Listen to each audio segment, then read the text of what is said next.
respected co-chairs, esteemed panelists, excellencies, ladies and gentlemen.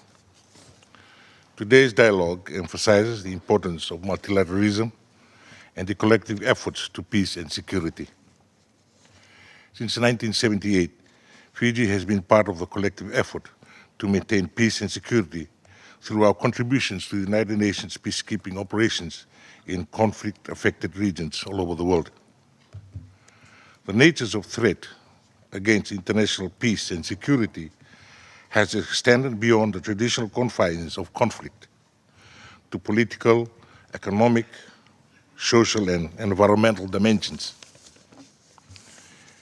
International peace and security are fundamental for the sustainable development. For this, we need strong international cooperation, diplomacy, and a commitment to upholding the principles of the United Nations Charter are indispensable.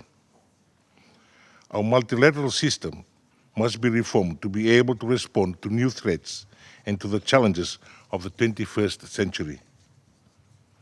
We call for a more inclusive and a more representative United Nations Security Council that reflects the voices of developing countries, particularly small island developing states.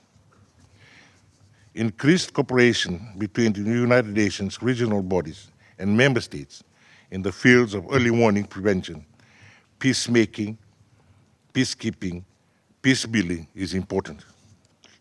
In the Blue Pacific, we recognize the value of peace, having lived through the horrors of its absence during the two world wars.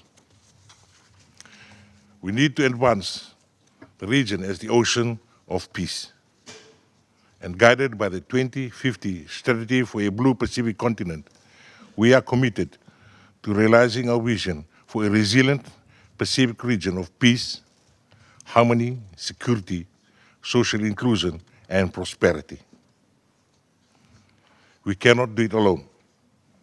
We call on multilateral and bilateral development partners to support us in this endeavor in making the oceans of peace a reality. I thank you.